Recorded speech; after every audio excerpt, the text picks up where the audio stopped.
hear us?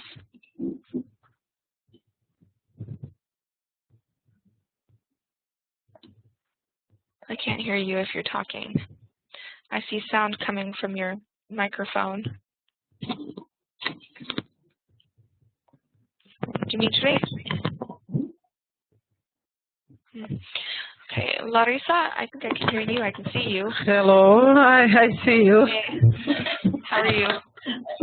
I'm fine. And what about you? How are you? I'm fine as well. Really? Yeah.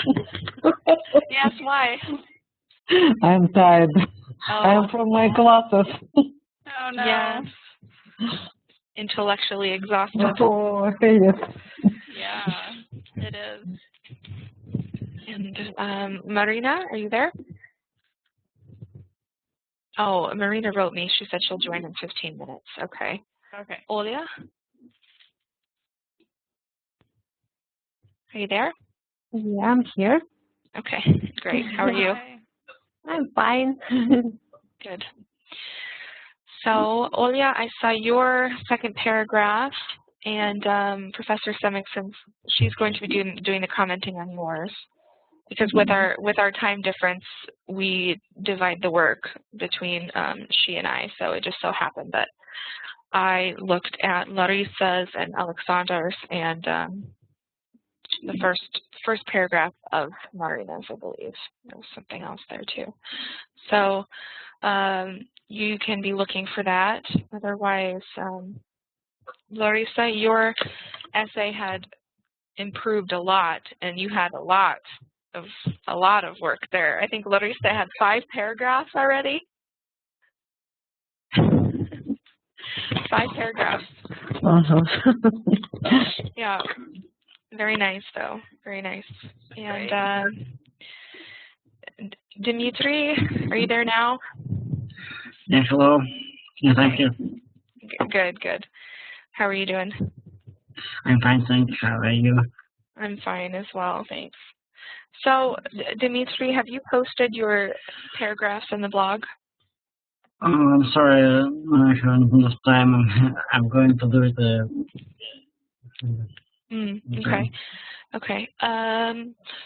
Yeah, I just wondered. I'm glad you're here today, though. So that's okay. If you can do that, that would be good. It's just we might be a bit later on some of your comments for the other paragraphs, because as you can see with everybody else's, if you look at the feedback that they get quite a bit of feedback. So we do some serious editing there, since it is supposed to be formal English. We're trying to fix all the little mistakes, whereas in other classes, the emphasis is more on intelligibility, for example, being able to just simply understand, express yourself, get feedback on your comments, things like that. But in this class, we try to be more specific with your feedback, since it is an academic writing or academic English course.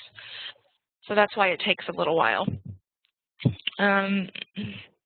So what we intended to begin with, Professor Semickson and I, was your assignment was to locate a source of your own related to some aspect of English as a global language, and to tell us about it.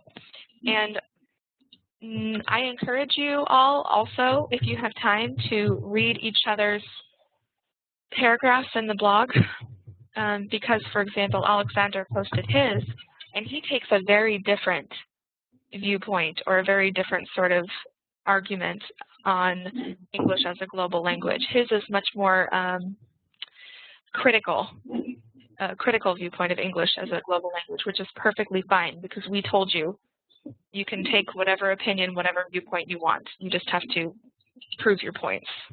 So I thought his was very interesting. I encourage you to read that just for something different. Otherwise, I was really happy with what I saw. There's some really wonderful writing, so you all should be very happy with your work so far. But let's begin with your summaries, or if you want to paraphrase anything from your sources that you chose, let's begin with that. So first of all, does everybody remember the difference between summarizing and paraphrasing? Olia, can you tell us? Your microphone's muted. The difference between summarizing and paraphrasing. Mhm. Summarizing, it's when we trying to say the main ideas of the text. Mhm.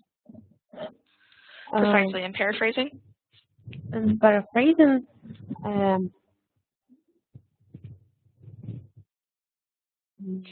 it's when we trying to express the idea of the author using our own words. Yes, exactly. It could be a specific idea or a specific statement by the author, but exactly in our own words. So that's paraphrasing. So Olya, can you begin and provide us with a summary, or if you like, or in addition, you can also paraphrase something if you want, otherwise just a summary. So you can tell us what you read, where you found it, and what the main idea was. Do you need a link to this article? Sure, if you can put it in the chat. Otherwise, you can tell us the website name. Just a moment. Okay. And also how you found it would be good. Even if you simply went to Google and looked. Yes, I simply went to Google and found it there. That's okay. And there's also Google Scholar. That's another good resource as well. So it's like a search engine, or it is a Google search engine, but specifically for scholarly articles. That's another recommendation in the future, but regular Google is okay too. Do you see the link? Yes, I do. Yes. I found an article which is called "Is English Special Because It's Globish?" It was written by John McWhorter. This article is something like a review of the book, which is called Globish, and which was written by Robert Macrum. The author of this article gives some statements from this book and comments these statements. For example, there was a statement that English is the world's de facto universal language, and the author of the article develops these statements, gives some examples, and says that it is really so, and there are only small areas, isolated areas, where people don't speak English. He also discusses some reasons because English became the global language, and one of these reasons is that English is relatively easy to learn. That's all. Yeah. Okay. The first comment that I have would be, I just wondered when I saw the source, what kind of source this was, this website New Republic, if it's, do you know anything about it at all? No. Yes, because my main issue, or what I was wondering, is who is this John McWhorter? Is he a professor? Is he just a lay person off of the street? Which that doesn't mean that lay people can't have extremely informed opinions, but if we're just citing, what I'm saying is you wouldn't want to cite a blog post, for example. That's why it's nice when some of these sites have a small biography, sometimes at the bottom of the page, where it will say so-and-so is a journalist for New York Times, or just so you can learn a little bit more about the site and about that person. That would be my advice for you. Otherwise, you did what we asked you to do. You found a source, you summarized it. That's very good. I would just, if you're planning on citing this in your essay, think a little bit about that. Find out more about the site and definitely about who this man is. Sound good? Is it clear? Yes. Perfect. And again, your paragraph was really well written. I'm looking forward to the final product. It's very nice work. So, thank you. You're welcome. And Marina, are you back? I think maybe not. I think maybe she's not back because I don't see the camera icon. Camera, yeah. Yeah. So let's move on to Larissa. Can you tell us about the article or book that you chose, please? Oh, and repeat. Just a moment. Okay. Mm-hmm. See in the chat. I chose the paper of Neyman, Gural, and Smokotin. It's Russian writers, Russian teachers. Can you It's post it the again? Can you post your link again? I don't think it went to everyone. Yeah, did you post it privately in the chat, Larissa? Do you see it? No. Can you see it? No. Did you write it to WebElang host? Or does it say Yes, it is in the WebElang post too. Yeah, because WebElang host is Kostya. Mm-hmm. Oh, there it is. Oh, wait. Kostya posted it for us. Okay. This article considers the phenomenon of the special level system of English language, and the authors told us about global society, and they told us about that global society require global language, and this system of global language is the English language, and they how to say акцентируют. They accent or they highlight? They highlight. They highlight the thesis about especially role of global language, and I speak about it problem in my article in my post too. These authors write about specific educational communication, and they told about a special role of English language as a global language in the educational communication, and they highlight that the new educational society require new language global society too.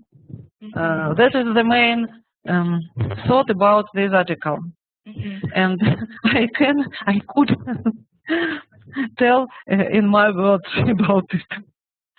No, that's okay. That's very good. And just looking at the website, of course, too, because that's one of the first things we do, right? You know, the first thing we do is when we go to a website, we think, how does this website look? Do we think it would be a good website?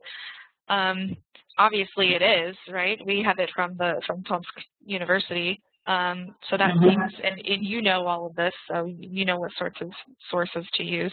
The summary is nice, and in terms of my commentary on your essay, one thing that I suggested is you spoke of Esperanto, that language, and in that paragraph, I think the point you were making was a good point, but then the paragraph became more about Esperanto than about English. So that was my only criticism. I thought, okay, let's shorten the Esperanto paragraph a little, and then let's tie it back to English. How does it relate to English in terms of the creation of a global language when someone tried to artificially create? So that was my main comment, but otherwise very nice work as well. And now, Dimitri, have you had a chance to read any sources about English as a global language? Your microphone's muted.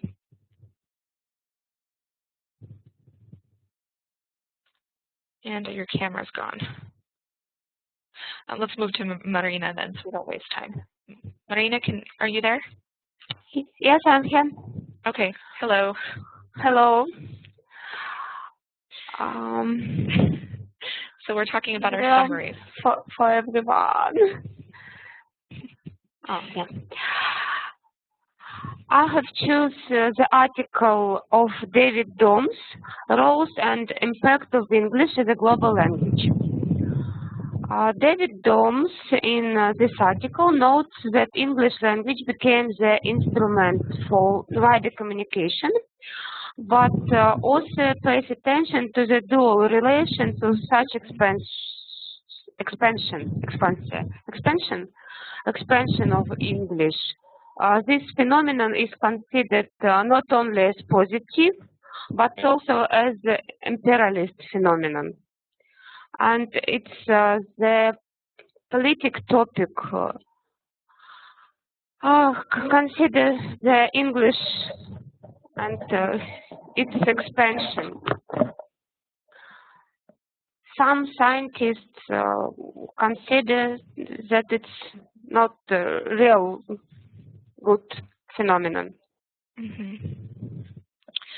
And David Doms pays attention to different impacts of English in modern society, in business sphere, in mass media communication, in science communication. Yeah, this looks pretty good. At first glance, it appears to be a dissertation by the author. I can't tell if it's an MA dissertation or if that's the title that he already has. It looks very nice. How did you find this article? With Google help. That's okay. That's perfectly acceptable. That's where a lot of research starts anyway, as long as I tried to find the article of this negative relation to expansion of English. I want to показать. Show? I want to show different relations to this phenomenon. Yes, yes. Illustrator, center. I can give you a source as well, and he's written some shorter commentaries. If you're looking for someone who's much more critical of the role of English, it would be Robert Philipson. He's written something called Linguistic Imperialism. I think that's his most famous work, at least with this regard. But that's one suggestion if you haven't seen him already. But if you're looking for something, as far as I understand, on political level, it's negative relation to English and the expansion of English. English culture as part of English whole. Yeah, and maybe can you tell us a little bit about, and I know, I mean, I've read these things too, and I agree with some of these viewpoints, but what are the political reasons why English as a global language, why some people view this as a negative thing? What are some of the reasons politically? Politics want to save native culture. For example, in Japan, it's a very serious problem, expansion of English American culture instead of native culture. Exactly. Yeah, you hit the point exactly. The main argument is that it narrows the spheres of use or lessens the utility of other languages and can displace those. So fewer people might speak these other languages in favor of speaking English. You're exactly right. And then also English as an extension of American culture, or not exactly just American culture, but as well as British, for example. Very good. Very good. We can say not only positive impact negatives as Exactly. well as positive. Exactly. Can I add something there?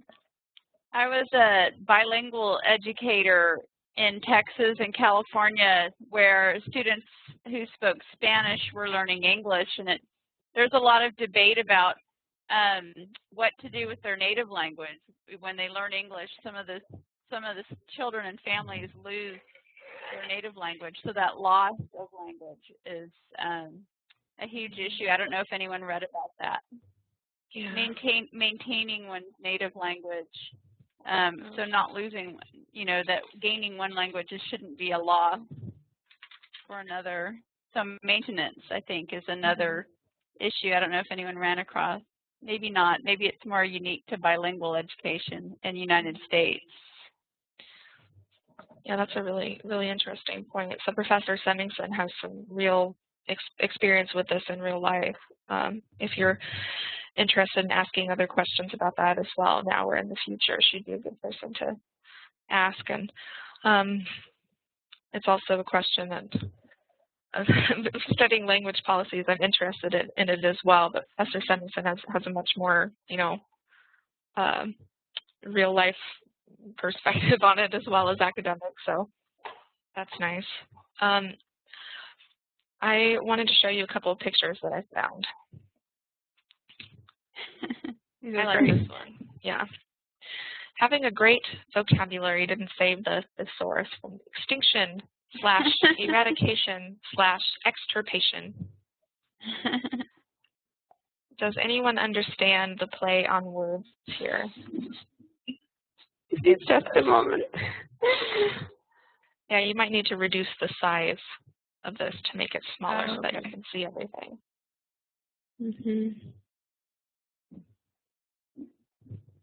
Dimitri, are you back with us?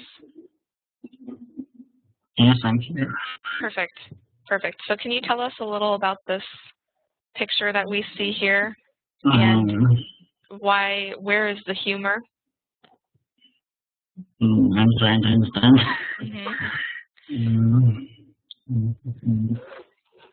For example, what is a thesaurus? Something like dictionary. Yes, it's like a dictionary. A thesaurus gives you suggestions for other words to use. For example, if I wanted to find another word for show, if I wanted to find a more academic word for to show, show, then if I look in the thesaurus, it might say portray, illustrate, demonstrate, those sorts of things. So the thesaurus, it's hard for me to say the thesaurus. I feel like I trip over those words. But it gives you different options of other words you can use. So that is a thesaurus. And what do we see here on this page?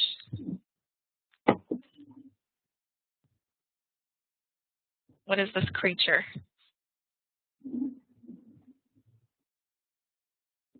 Dimitri? Dinosaurs? Yes, a dinosaur. Dinosaurs? Yeah, so this is obviously a dinosaur.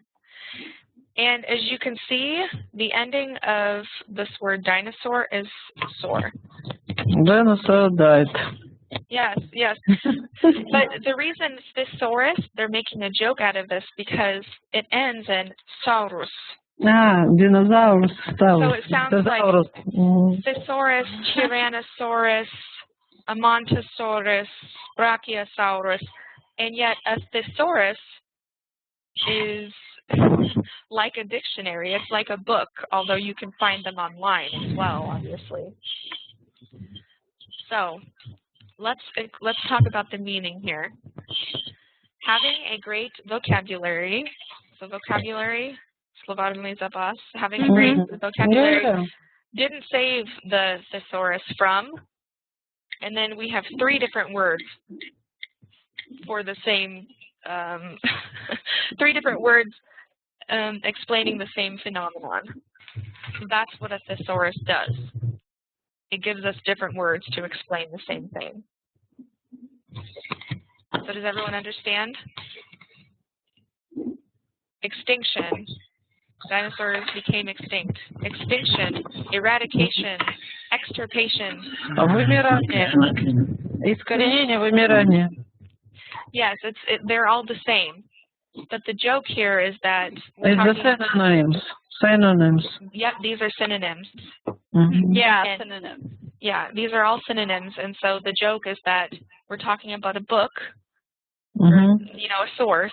Mhm. The name of this source sounds like a dinosaur, Mhm. and then talking about dinosaurs' extinction, we give synonyms, like a thesaurus does. I like this one a lot. Great. And sort of the same thing here. Thesaurus. Mm-hmm. Like Mhm. he's holding a thesaurus. And I also came across, I was reading someone's blog post, and they came up with a really interesting term. I'll write it in the chat. They came up with the term thesaurs. Thesaurs. And these are people who tend to overuse the thesaurus. So this isn't a real word. This is a made-up word. Someone came up with or created a word meaning people who use the thesaurus too much, and she called them thesaurs. I thought that was interesting. Yeah, but perhaps, I don't know, perhaps a bit of humor didn't translate. But that's okay. So I wanted to show you, I have a funny clip from a show called Friends. It was very, very popular. It's no longer being produced, but Peggy, do you know, or Professor Semison, do you know how many seasons they made of this show? Oh gosh, it was on for like, I want to say like a decade. It's really popular, I think in the late 90s kind of thing. Yes, it's an extremely popular television show. Yeah, I think it was on for 10 years. I just Googled it, 10 years, and it's still on in, I think, reruns. So this is a clip from the show Friends. Has anyone heard of this? Of course. You have? Okay. Yes, of course. I saw all the seasons. Oh wow! So maybe you will know a clip that we're showing. Sure. That's great. Okay, so you know it. Of course. It's very popular in Is Russia. it really? Oh, yes. Yeah? I had no idea. That's great. Okay, well, please mute your microphones. Actually, please mute your microphones while we watch this video. So I'm going to mute mine now.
Oh.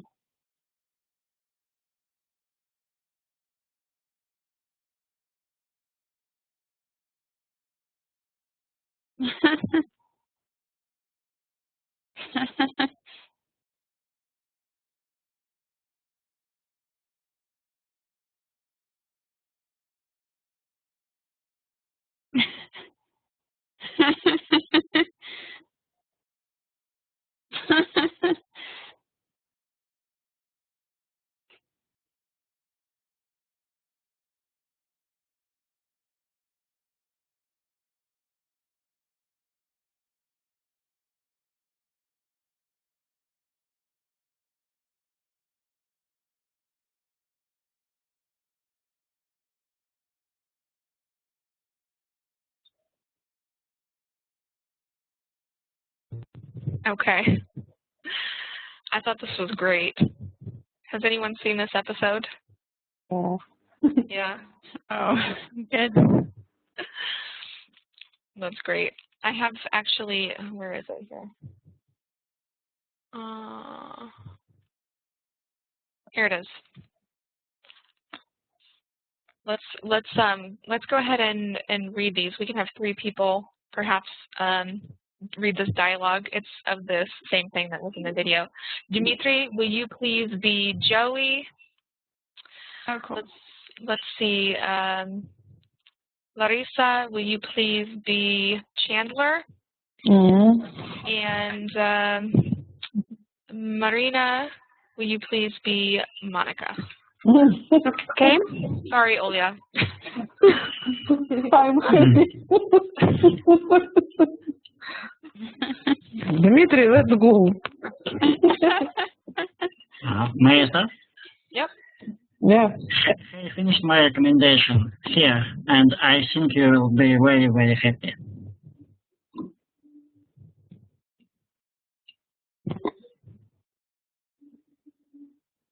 Larissa? Oh, okay. I don't understand. Some of the words are a little too sophisticated for you. It doesn't make any sense. Of course it does. It's smart. I use the terms. Oh, on every word? Yep. All right. What was this sentence origin? Oh, they're warm, nice people with big... Oi. My friend. Excuse me. There are nice people with big hearts. And that became they are humid, prepossessing Homo sapiens with full-sized erotic pumps. Yeah, and hey, I really mean it. Hey, Joe, I don't think we can use this. Why not? Well, because you signed it by the kangaroo Tribbiani. Exactly. So this is what happens when someone overuses the thesaurus. You can start out with something that sounds fine. They are warm, nice people with big hearts. And then warm became humid. Nice people, prepossessing, nice Homo sapiens.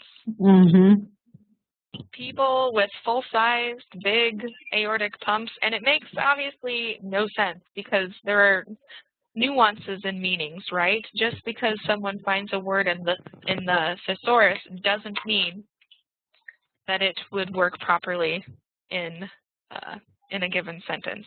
That's why the overall the tips would be, if you find a word in the thesaurus, first check the part of speech. Make sure that it matches. Is it an adverb? Is it an adjective? Is it a noun? These sorts of things. And look that word up in the dictionary if you're not sure. And make sure that the tone of the word matches your overall essay or whatever it is you're writing. So if you're writing something to a friend or to an adoption agency even, which is the case here, to an adoption agency, you wouldn't want to refer to people as Homo sapiens. When would you use the word Homo sapien instead of human? In what case? Writing a scientific article. Exactly, writing a scientific article. Yeah. It's too bad Alexander's not here because maybe he would use Homo sapien because he works in science. I'm not sure. Exactly. So anyway, that was just sort of a fun warm-up. And maybe what we can do now is, Peggy, do you want to take over with some useful synonyms of everyday words? If you want, I can give you I'll pass you the ball. Okay, great. Okay. Hi, everyone. I'm going to share some resources, and these are now posted on the WebElang Club area on the blog. So if you go and look on the blog, at least 2 or 3 of these resources will be there. So I'll also share them right now. So I always like to find just the right word when I write. Do you ever find yourself using the same words over and over because they work for you? And so I often find myself using words like in addition or additionally. Let me use the pen. Go ahead and use the pen tool and put a dot next to words you find yourself using. So like I find myself using the word additionally a lot. These are transition words. Oops, my pen's too big. I think I can, I'll try to use the pen tool. So go ahead and put a mark next to, are you guys on the page where it says painting with more colorful transitions? Do you guys see that page? Yeah, I see it. Everyone sees it? Okay, how about everyone else? You see it too?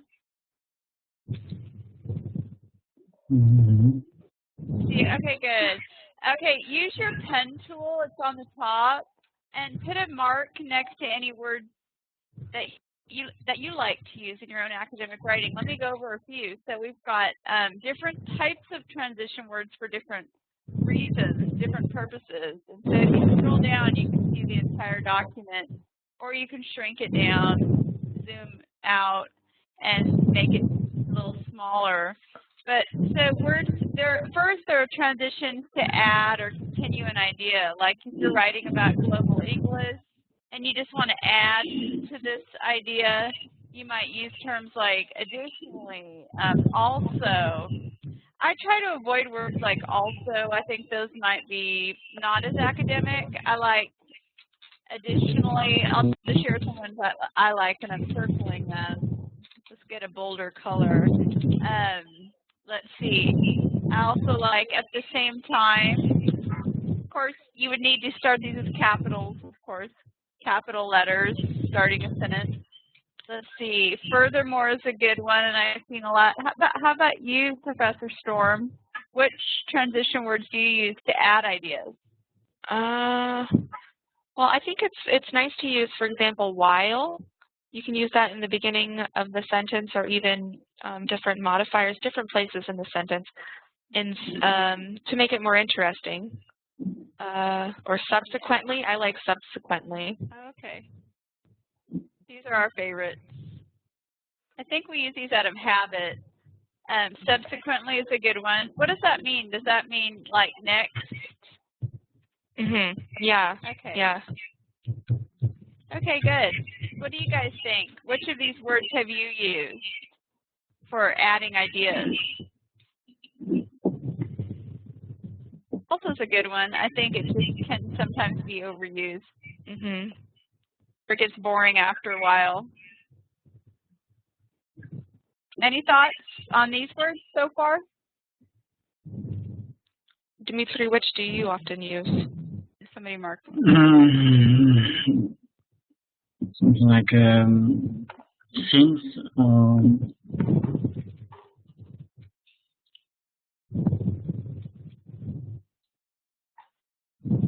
But he uses more over. I Who use selected that? Okay. Okay, good. Oh yeah, thanks. Moreover means like in addition to.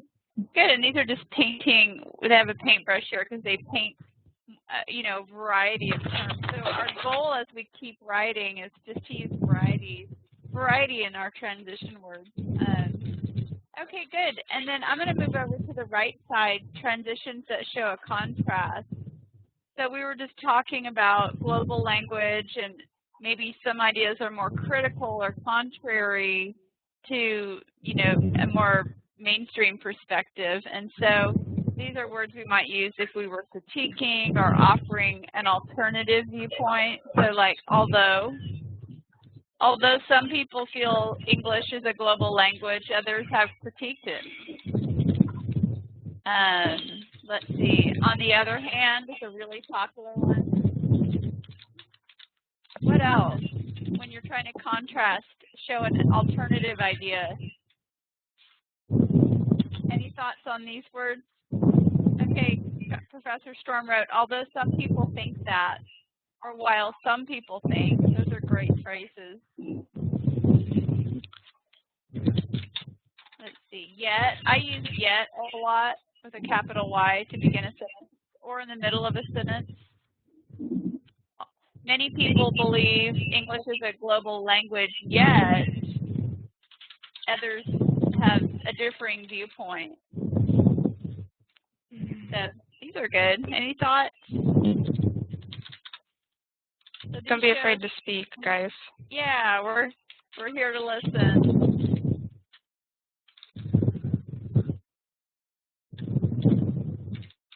Can you highlight any words that you use? I like however also.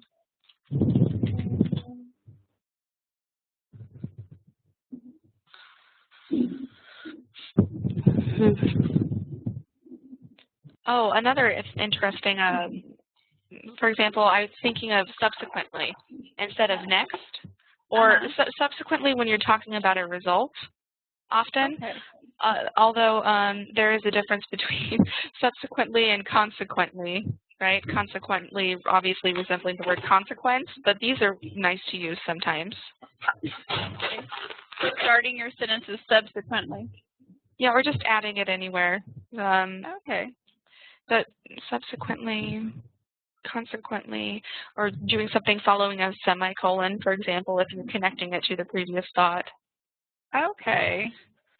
That's good to add in the middle of your sentence. Mm-hmm. Okay, good. Let's go to this next one.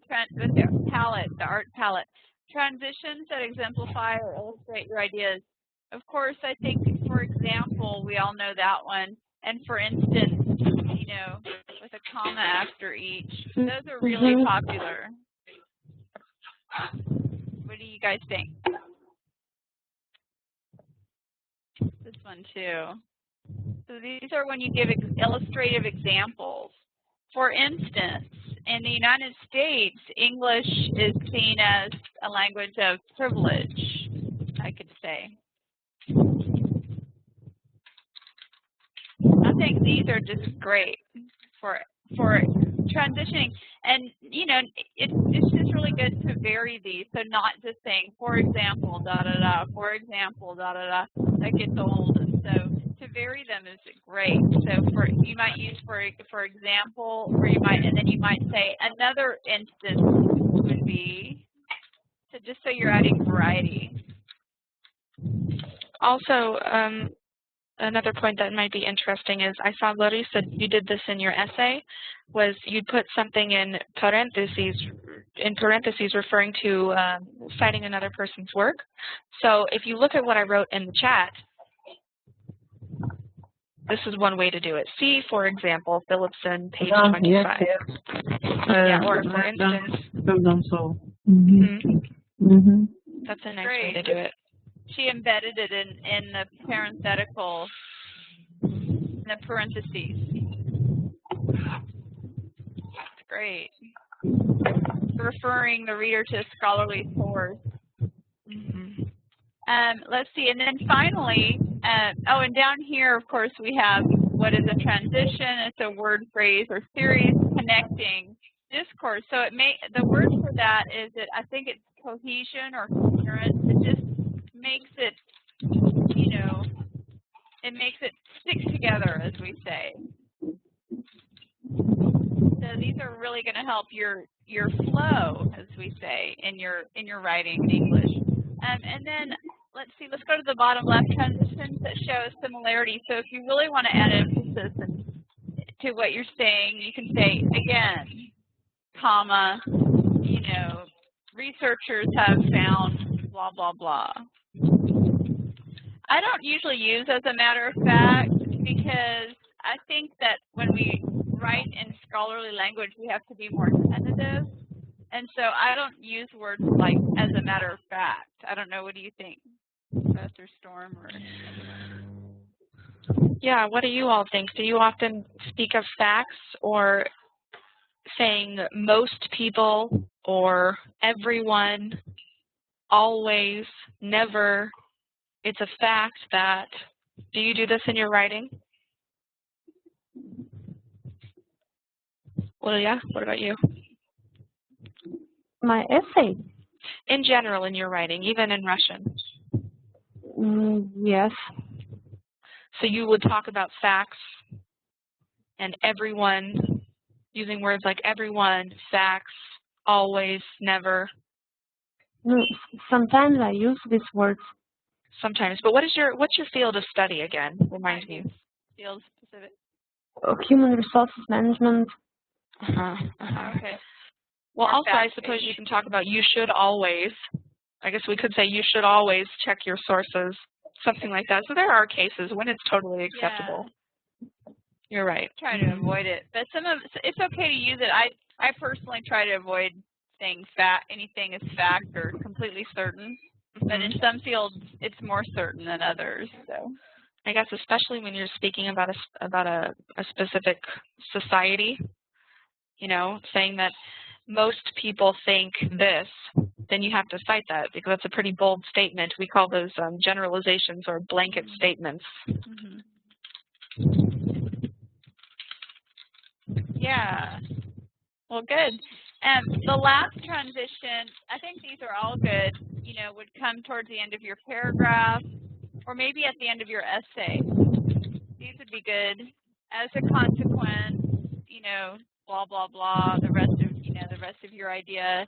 As a result, I like this one, consequently. I think therefore is used a lot to begin a sentence or in the middle of a sentence to connect two sentences or two ideas. This is really popular. With a comma after therefore. What do you guys think?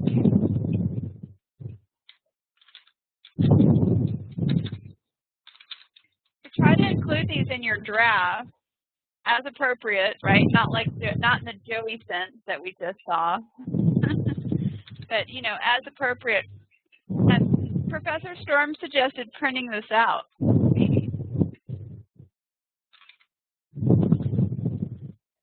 Yeah, I think that would be very nice to keep it with you when you're doing your writing.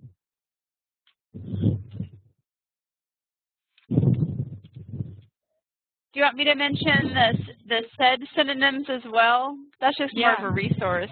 Okay. Can you guys see the synonyms for said?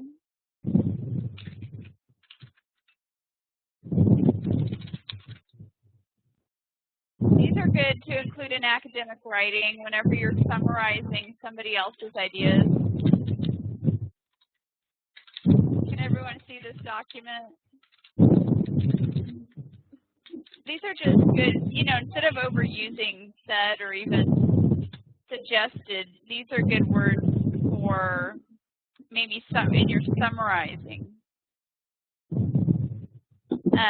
I like words for suggested. I put this and the other document on or Kostya put these on the blog.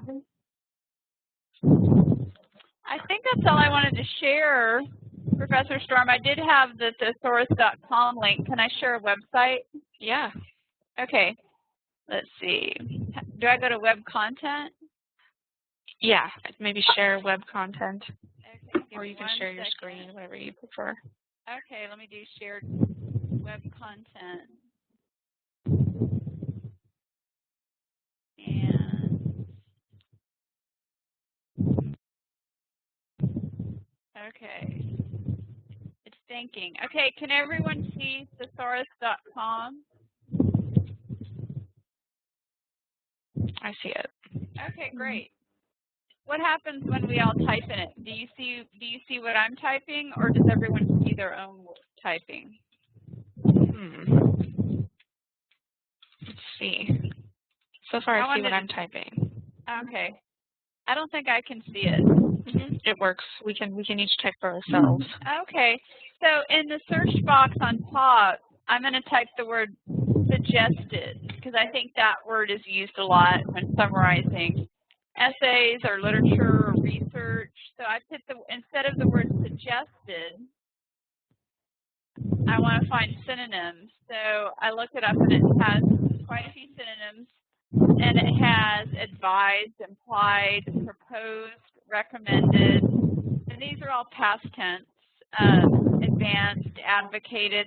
I think these are great. I think the words that come up for suggested are great for using for academic writing.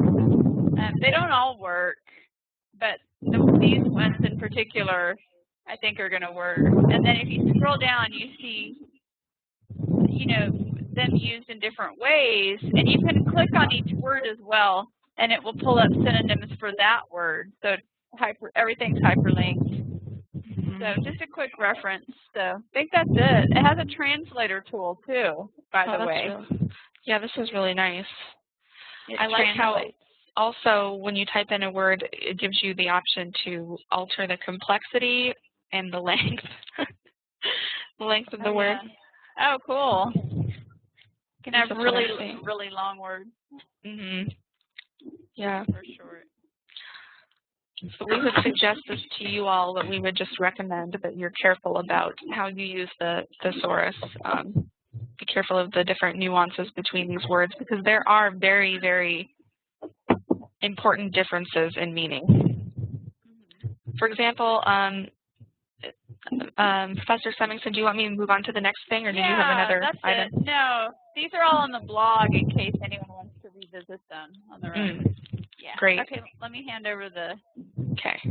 Okay, let's see. Drag the ball early. Okay. Okay. Great. So now we're going to have you all do an exercise here. I tried to think of some sentences that could be difficult, at least coming from Russian, and trying to figure out different meanings and which synonym might be fitting. I want you all to use we can, for example, go back and forth between these if you want to. Okay. So we're going to replace the underlined words. Marina is very awkward in gym class. Let's see, we have 1, 2, 3, 4 students. Let's have everybody start with taking 2. So for example, Dimitri, you take numbers 1 and 2. And Larissa, you take numbers 3 and 4. Marina, you take numbers 5 and 6. And Olya, will you please take numbers 7 and 8?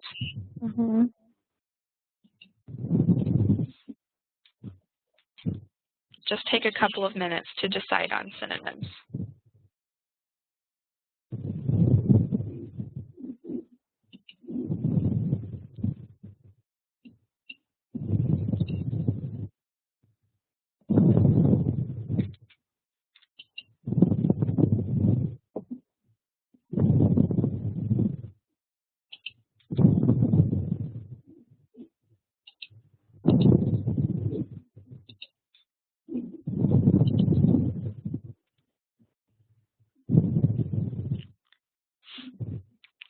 And you can all also use your text tool and write your synonyms. Do you see, Dimitri? You can write them next to the sentence.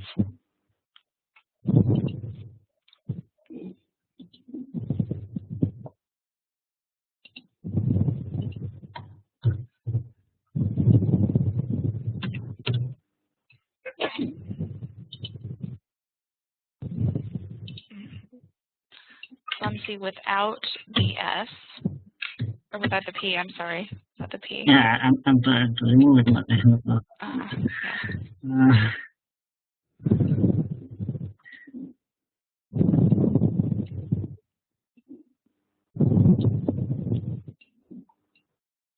Oh, I just realized I had Marina. These sentences that I wrote. I'm sorry, Marina. Marina is very awkward in gym class. Perhaps you're not very awkward in gym class. I'm sure you're very graceful. Okay, is everyone finding synonyms?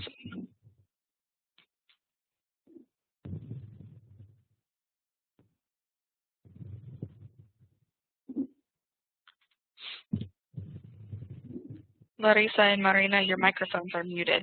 Can you unmute them and you can tell us if you're making progress? I see something.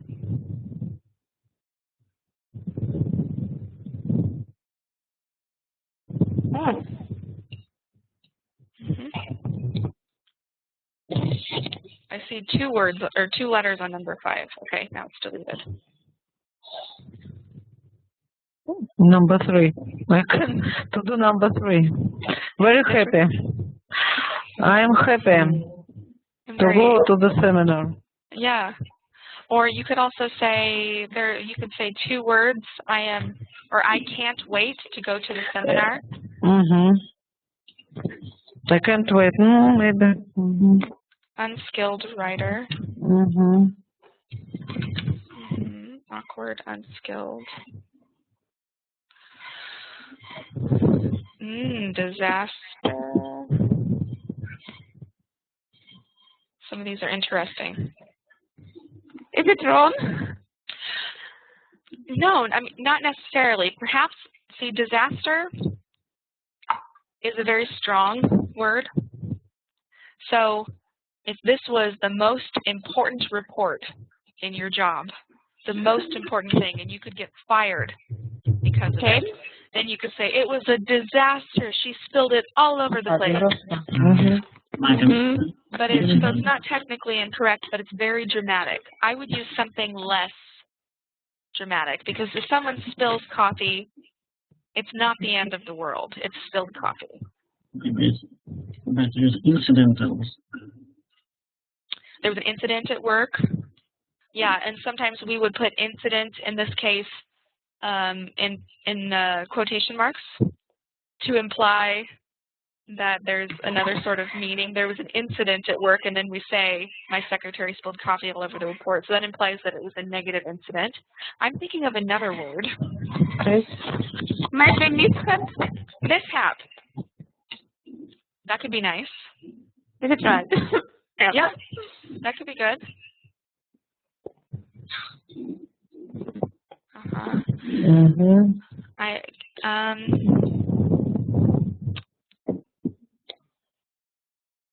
So let's see. There's a mishap at work. My secretary spilled coffee all over the board. Good. That works. And like, this is good. Marina is very clumsy in gym class. Tim is a very unskilled writer. Yeah, that works. That works as well. Unskillful. Yeah. Awkward writer. Yeah. Can you think of any others, Professor Semmingson, that we could substitute for excited? Let's see. I may have to use this thesaurus myself. Yeah. Maybe motivated. Motivated. That has a different, yes, it has a bit of a different meaning. Because excited means you're very happy, so happy that you don't want to wait. But if you're motivated, delighted. Sometimes we say delighted, although that's a little more formal. That could work. I'm very delighted to go to the seminar. Yeah.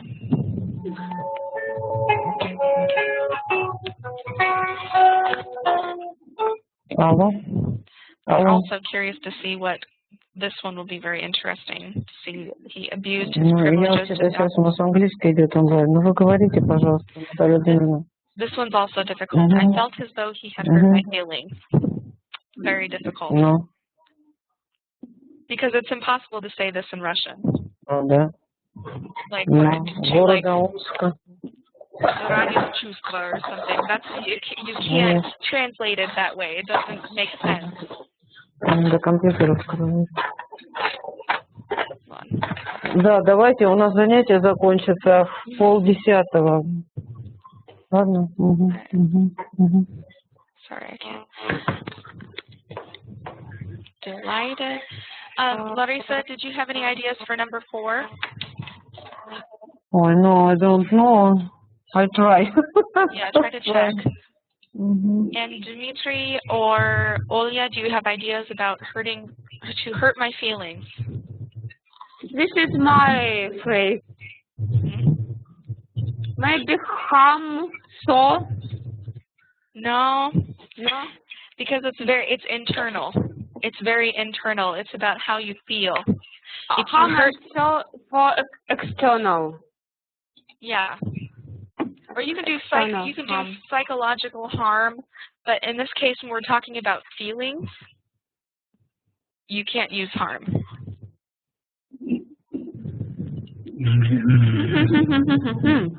Something like Difficult one. frustrated. Offend. It could be offend is closer. I feel like he had offended me. I feel as though he had offended me. I feel as though offended is probably the closest one I can think of. I think offended is good. Wouldn't you say, Professor Semmingson? I think so. Yeah, offended is perfect. Offended me. So you can offend someone personally. Offense is not just for someone that you don't know very well or for someone you don't like. You can also talk about offending your friend or offending a family member. So in this case, it could be correct. Is it knock on Carly's door? Dang it. Oh no. Can you take over, please, for a second, Peggy? Sure. Yeah.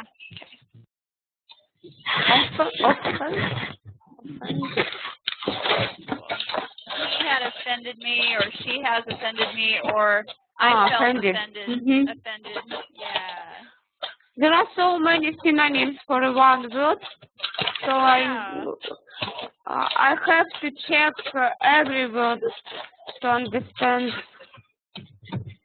what it means. It's rather difficult. Yeah, it's a lot of vocabulary.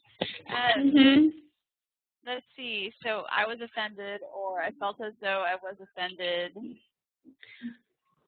My feeling. Peggy, how many words in the English language? Approximately. Millions, probably. Millions? No, I think we use several thousand regularly, but that's a good question. That's a good question. What do you guys think about number 7? There are few incentives to work hard at this job. Your So, like, reasons, reasons, yeah. stimulus.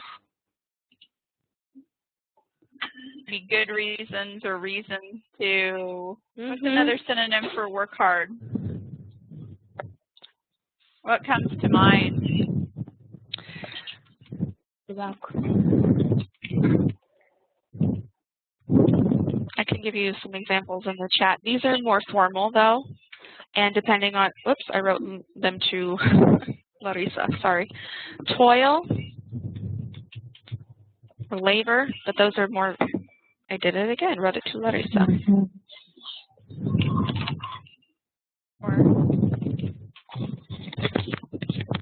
Yeah, toil or labor, but depending upon the context, that could be, it could be too formal. But if you're trying to write something, I don't know, if you were to morph this into academic English, then you could perhaps. But in this context, if you're saying it in an email or just to someone else, you would just say to work hard. Persevere. I thought of persevere. Persevere. Yeah. Maybe. To make it really informal, to go back the other direction, this is really informal. There are a few reasons to I don't even know if people say this anymore. To bust one's hump at work.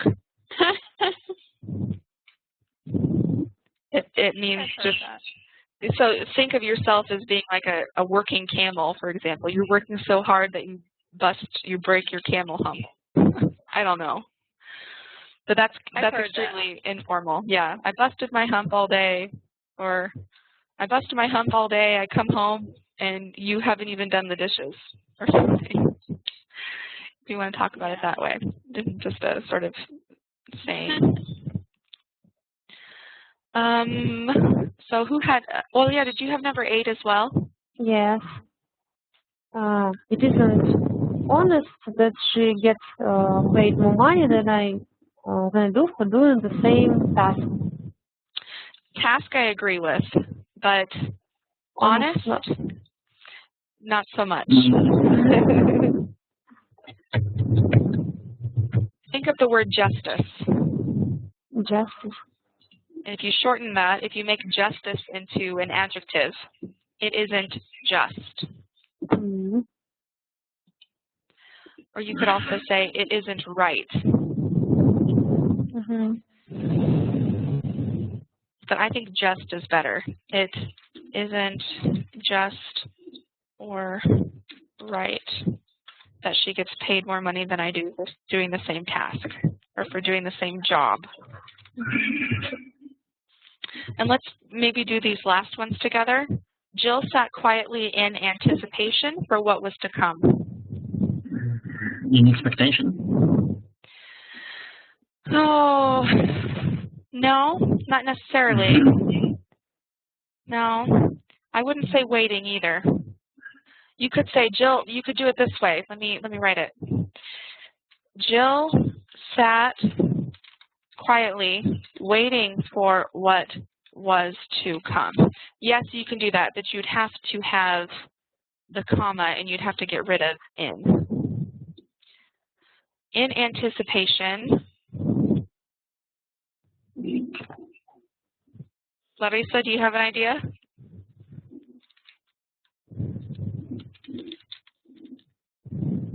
In expectation. In expectation. It depends, because here anticipation can be a good thing or it can be a bad thing. She can be anticipating something good. She could be anticipating something bad. One idea I had was excitement. Jill sat quietly in excitement for what was to come. In this case, the tone of the sentence is more positive. It implies that perhaps something good is going to happen. Yeah. Anticipation, we don't know. Professor Semmingsen, can you think of anything that has sort of the opposite tone? Yeah, I just looked on thesaurus.com, and I think apprehension. Ah, an apprehension, exactly. Okay, so I'll write that here. It's like a nervousness. Yeah. Does everyone see these? Like if you go to the doctor and you're waiting for some lab results. Does everybody see what I wrote on the whiteboard? Yes, no, maybe? Yes. Oh, if you scroll down, yeah. Oh, yeah, you'll have to scroll down. So anticipation, I'm going to put the plus, where is that on this keyboard? Maybe I will put the plus. No, that's a question mark. Well, that could have worked as well. Plus or minus, so could be positive or negative. We don't know. But excitement, usually positive. Apprehension, negative. And that's interesting because that's a problem that I've encountered trying to translate from English into Russian. When I talk about being very excited for something, very excited about something, it's very difficult to do. How would you translate it? I'm curious. If we were to translate, I'll write it in the chat. I am very excited for spring break to start.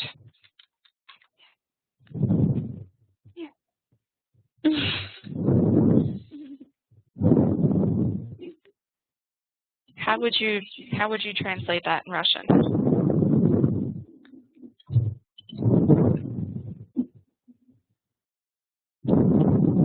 Я очень жду. I'm really waiting for it. Or I can't wait for it. That's another way we can say it. I can't wait for something. Does anyone else have any other alternatives? Any other ways? Any ideas? Dimitri, do you have any other ideas? No. No, that's about it.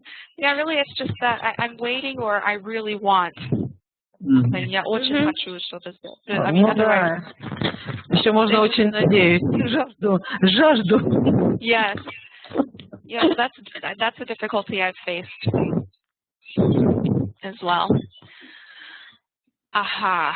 So, one thing I have noticed is that you Russians, you like to write very, very, very long sentences. Very long sentences.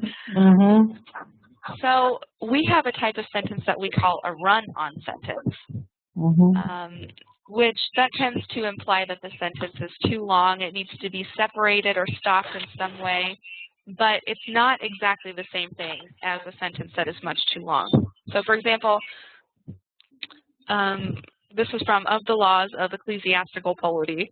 It's old, so this is very popular, or very common in Old English works, right? In Old English texts. Now, if nature should intermit her course and leave altogether, though were it but for a while, the observation of her own laws, if those principal and mother elements of the world, whereof all things in this lower world are made, should lose the qualities in which they now have, blah, blah, blah, blah, blah.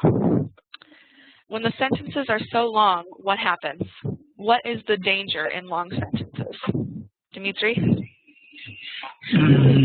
It's very difficult to understand, to remember the first part of the sentence. When I read the last part of the sentence, I don't remember the first. Exactly. It's really difficult to determine where the last thought ended and the first begins. It's just very confusing. So I can give you some examples of, these are less dramatic for run-on sentences. This is what we call a run-on sentence. Okay, 2 or more independent clauses. This is just a fancy way of saying that sort of short sentences that can stand on their own. That's a clause if it can basically function as a sentence. And when 2 of these clauses are connected improperly, it becomes a run-on sentence. So let's read this example. I want us to read the example, and then you're going to show us how to correct it. Larissa, can you read this first example?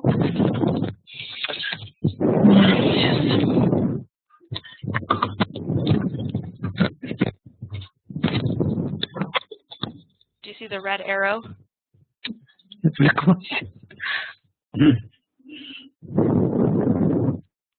If those principles. Oh no, this here.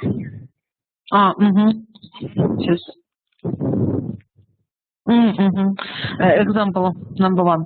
I love to write papers. I would write one every day if I had the time. Yes. If I had them. Yep, if I had there are 2 complete sentences in the above example. Okay, so what are the 2 sentences? 2 sentences. Sentence 1. I love to write papers. Sentence 2. I would write one every day if I had the time. Exactly. So how should we, what are some ways that we can correct this mistake? How can we correct it?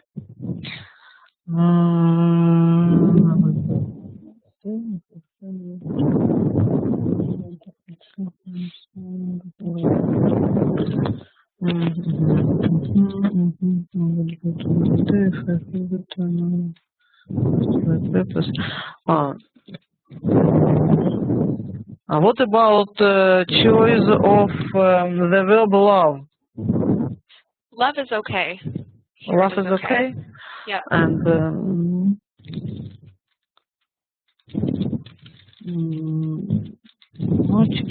Choose the places of the word.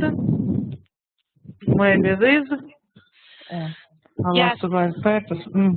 Or you If can, I would write one every day. exactly, yeah, you can just add some punctuation, exclamation mark, or what I would do, I like to use a semicolon. This is a semicolon. Too. Yeah. I would write one every day if I had. Or simply just put a period there at the beginning of the sentence. And again, it does this one for you. The first. Unfortunately, I forgot that it did that. Okay, so let's each take one of these. Dimitri, you take Adam is a sweet boy. He really loves animals. And you're going to rewrite it so that it's not a run-on sentence. Larissa, you will take, again, you will take it was a beautiful day there and not a cloud in the sky. And Marina, you will take I don't play tennis well. I have a poor backhand. And Olia, I didn't study for the exam. I thought it would be pointless, so I just went to bed.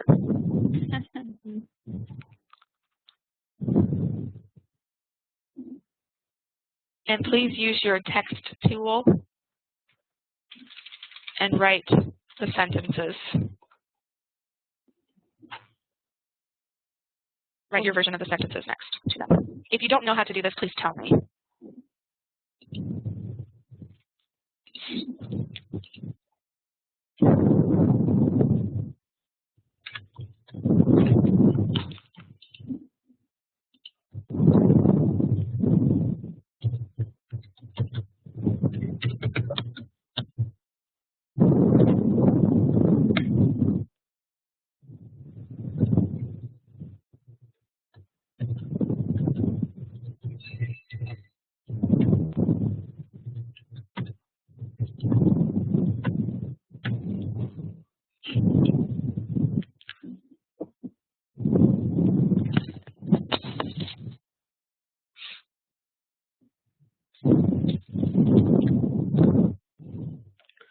Carly, I'm sorry.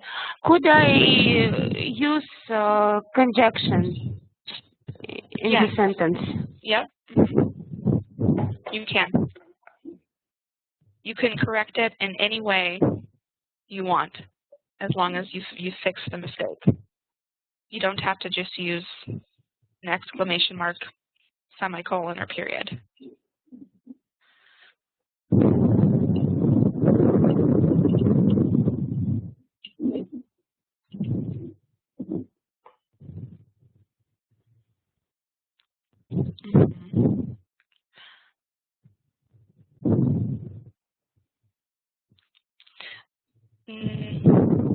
Marina, on this one, you don't need the comma after tennis. In Russian, is it necessary to say a comma? I know, it's a habit.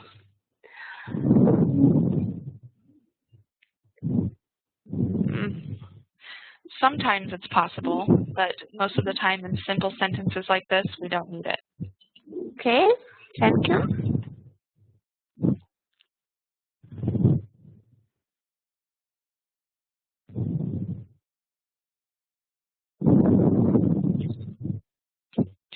And once we finish this, this will be probably the last activity we have time for today.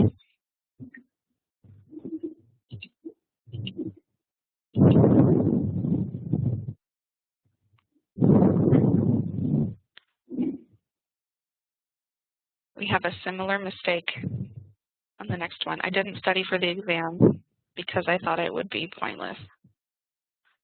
So again, we don't need the comma.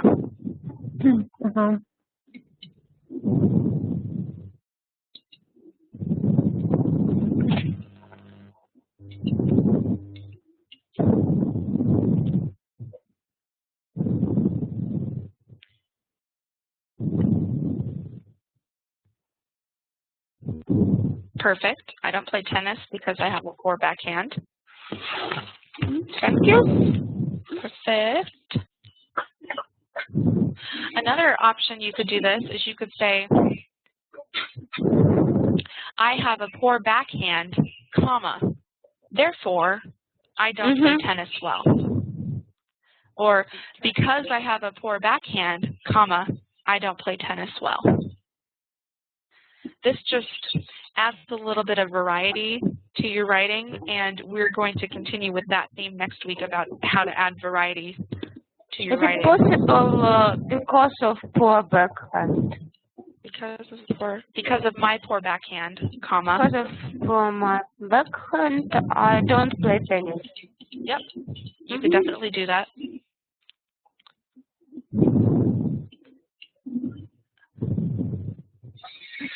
Okay, Dimitri, what was yours? Oh, it was right there, right in front of my face. Yeah. Adam is a sweet boy. He really loves animals. That's just fine. You can do that, or you could say, Adam is a sweet boy and he really loves animals. Or, because Adam is a sweet boy, comma, Yes. he loves animals.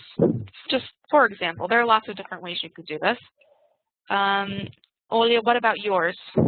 I didn't study for the exam because I thought it would be pointless and just went to bed. Yep, you could do that. You could say also, because I thought it would be pointless, comma, I didn't study for the exam, period. I just went to bed. You can turn this into 2 separate sentences or 1 longer sentence, but it's still not too long. I would say it's just long enough. Sentences shouldn't be longer than yours, for example. Yours is okay, but it's better not to make them longer than that. And let's do, Larissa, what was yours? I am wrong. That's right. There was not a cloud in the sky, so it was a beautiful day. There was not a cloud in the sky, or you could say therefore. Or there wasn't a cloud in the sky. As a result, we have a beautiful day. Yeah. Or let me think. It was a beautiful day, and there wasn't a cloud in the sky. You could simply use and, or you can use a semicolon. It was a beautiful day, semicolon. There was not a cloud in the sky. And just to kind of give you an idea, so here, some different ways you can do this, like what we just did together. Next, we could do incomplete fragments. And these are really, really great for adding variety. So we're going to go over these next week as well. And you're going to learn what these modifiers are and add them to these sentences. And then hopefully you'll be able to use them in your own writing as well. So the homework for next week will be the same as it was for last week. Your task is still locate another source, show the link to the source, and write your paragraph. Although, please, when you're writing your last paragraph, and it's your last paragraph,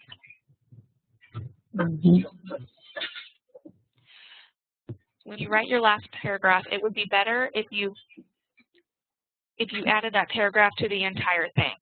So when you post it, post your entire essay, including the last paragraph. That way we can read it all.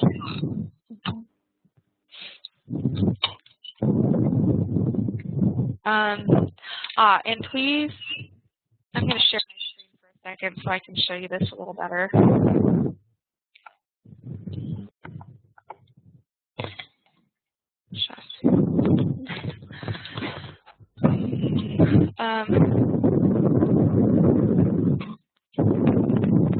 did I want to go? Here we are. And please remember to post them to the correct blog post. So, for example, where is our, did I pass our academic? Oh, yes, I did. So it would be the newest one here, because I always mark them number 1, number 2, number 3. So please mark it, it would be number 4. All State Faculty Academic English assignment number 4. Because as you can see, this assignment number 2, some of you accidentally posted your assignments for this week here. And so just take a little bit of care and make sure that you put them in the right place. Also, you don't have to write your summaries of your sources. You don't have to write them. in the chat, you can simply say them. But do what is easiest for you, because you're already going to be writing your essay, so you don't need to do even more work or make even more work for yourself by writing your summary in the blog, because Professor Semmingsen and I will only have time to check your own essay and your own paragraphs for this week. So just basically what I'm saying is don't make more work for yourself than necessary. Just post your paragraph, your essay. And save your summary for class. Your summary, you will tell us your summary in class like we did today. Does anyone have any questions or comments before we end? Thank you, Carly. Thank you very much. Thank you.